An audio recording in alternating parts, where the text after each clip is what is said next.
Hi friends, welcome to Crick 360. Gujarat Titans 11 matches complete చేసుకొని 8 matches గెలిచి ముగ్గురు బ్యాటర్స్ మాత్రమే ఫామ్లో ఉన్నా కూడా 3 మ్యాచ్లు మాత్రమే ఓడిపోయి టాప్ 1 స్పాట్కి హాట్ ఫేవరెట్గా కనిపిస్తున్న ఆర్సీబీని సైతం వెనక్కున్నట్టు 56 మ్యాచెస్ కంప్లీట్ అయ్యే పాటికి టాప్లోకి దూసుకొచ్చేశారు. 3 బ్యాటర్స్ మాత్రమే ఫామ్లో ఉన్నారు అని అందరికీ తెలిసినా కూడా వీళ్ళు ఇంత సక్సెస్ఫుల్గా ఎందుకు కొనసాగుతున్నారు? ముగ్గురు బ్యాటర్స్ బలాన్ని తన బలగంగా మార్చుకొని ఆశీష్ నెహ్రా 3వ సారి జీటీని ఫైనల్కి తీసుకెళ్లి 2వ సారి ట్రోఫీని అందించగలడా? ఈ వీక్లింగ్ మిగతా 6 డజన్ల టీమ్స్కి తెలిసినా కూడా వాళ్ళు ఎందుకని దీన్ని యూజ్ చేసుకోలేకపోతున్నారు? వీటన్నిటి గురించి ఈ వీడియోలో డిస్కస్ చేసుకోబోతున్నా. వీడియో అయితే ఎండ్ వరకు చూసేయండి. ఏ పాయింట్ అయినా మీకు నచ్చితే లైక్ చేసి ఛానల్ని మటుకు సబ్స్క్రైబ్ చేసుకోవడం మర్చిపోకండి, ఎందుకంటే సబ్స్క్రైబ్ చేసుకోవడం చాలా important. First of all 11 out of 8 matches గెలిచారు కదా.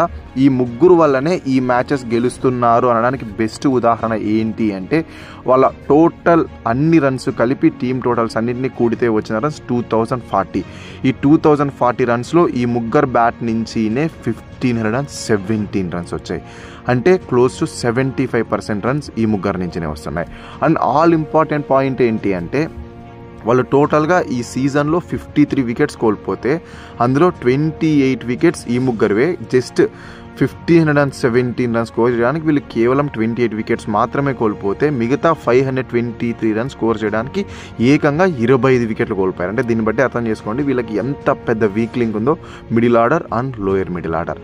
అండ్ దీనిని ఎందుకని మిగతా టీమ్స్ ఎక్స్పోజ్ చేయలేకపోతున్నారో, దాన్ని వాడుకోలేకపోతున్నారు అంటే సీజన్లో ఇప్పటికి వీళ్ళు 11 మ్యాచెస్ ఆడినప్పటికీ ఏ మ్యాచ్లోనూ 10 ఓవర్స్ లోపు ఈ ముగ్గురిని ఒక్కసారి కూడా అవుట్ చేయలేదు.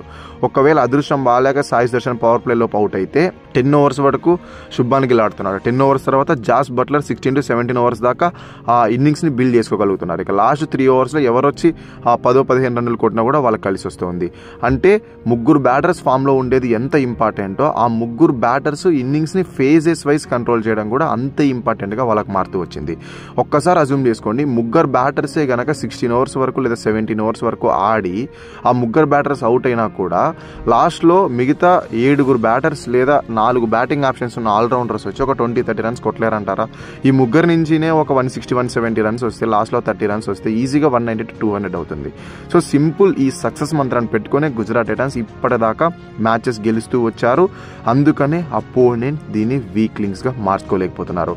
ఒకవేళ ముగ్గురు ఒకే కైండ్ ఆఫ్ బ్యాటర్స్ అయ్యి ఫుల్ హిట్టింగ్లో లేదా ఫుల్ డిఫెండింగ్లో చేసేసి ఉంటే ఆ ముగ్గురిని త్వరగా అవుట్ చేసేసి మ్యాచెస్ గమనాన్ని మార్చగలిగే వాళ్ళు. బట్ ఈ ముగ్గురు ఫేజెస్ బై ఫేజెస్ వాళ్ళ ఇన్నింగ్స్ని బిల్డ్ చేస్తూ త్రూ ఆఫ్ ద మ్యాచ్ ఆడగలుగుతున్నారు. కాబట్టి ఈ వీక్లింగ్ ఎక్స్పోజ్ కాలేదని నాకు అనిపిస్తుంది. ఇక ఈ ముగ్గురిని పెట్టుకొని ఈసారి ఆశీష్ పాజీ కప్పు కొట్టించగలడా అంటే ఇది మటుకు కాస్త కష్టంగానే కనిపిస్తుంది నా మైండ్ సెట్ ప్రకారం. అసలు నా మైండ్ సెట్ ప్రకారం నేను ఎందుకు చెప్తున్నాను అంటే స్టార్టింగ్లో ఒక స్టాట్ చెప్పాయి కదా, 1517 రన్స్ స్కోర్ చేయడానికి కేవలం 28 వికెట్స్ మాత్రమే కోల్పోతే మిగతా 523 రన్స్ స్కోర్ చేయడానికి వాళ్ళు 25 రన్స్ కోల్పోయాడు. సో ప్రతిసారి మనదే రోజు కాదు, ప్రతిసారి ఆడాల్సిన బ్యాటరే ఆడాలి అంటే అసలు కాదు. దానికి బెస్ట్ ఎగ్జాంపుల్ మ్యాచ్ నెంబర్ 56లో భాగంగా ముంబై ఇండియన్స్కి అగేన్స్ట్గా జరిగిన ఇన్సిడెంట్ ఏంటి అంటే వాళ్ళు 113 రన్స్ చేస్తున్నప్పుడు వాళ్ళ ముగ్గురు కీలక బ్యాటర్లు అయిన Shubman Gill, Sai Sudharsan and Jos Buttler out అయిపోయారు. దాని తర్వాత వాళ్ళు 33 రన్స్ స్కోర్ చేయడానికి 4 కీలకమైన వికెట్లు కోల్పోయారు. సో నిన్నంటే ఏదో 150 టోటల్ కాబట్టి సరిపోయింది. అదే ఒకవేళ వాళ్ళు 190-180 రన్స్ చేస్ చేస్తూ అది బౌలింగ్ పిచ్ అయితే అట్లాంటి ఇన్సిడెంటే మళ్ళీ కనుక ఫ్యూచర్లో రిపీట్ అయితే అది క్వాలిఫైర్ 1లో అయినా కానీ లేదా డైరెక్ట్గా ఫైనల్లో అయినా కానీ ఎక్కడ రిపీట్ అయినా కూడా నాకౌట్ స్టేజెస్లో అది తీరని లోటుగానే కనిపిస్తుంది. అందుకనే ఈ ముగ్గురినే పెట్టుకొని ట్రోఫీ గెలవడం అన్న విషయం చాలా అంటే చాలా కష్టం. ఎందుకంటే వాళ్ళ టీంలో మిడిల్ ఆర్డర్ అండ్ లోయర్ ఆర్డర్లో ఎవ్వరూ ఫామ్లో లేరు కాబట్టి. సో ఫైనల్గా ఎండ్ రిజల్ట్ నేను ఏం చెప్తాను అంటే స్ట్రెంగ్త్ వీళ్ళ ముగ్గురే, వీక్ వీళ్ళ ముగ్గురే.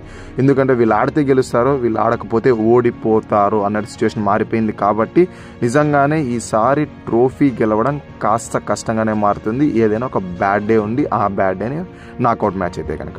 సో ఇది నా ఒపీనియన్. దీనిపై మీ ఒపీనియన్ ఏంటో కింద కామెంట్లో తెలియజేయండి. నెక్స్ట్లో కలుసుకుందాం. అంతకు సెలవు. Thank you so much for watching this video. అన్నట్టు వీడియో నచ్చితే లైక్ చేసి ఛానల్ని మటుకు సబ్స్క్రైబ్ చేసుకోవడం మర్చిపోయింది, ఎందుకంటే సబ్స్క్రైబ్ చేసుకోవడం చాలా ఇంపార్టెంట్.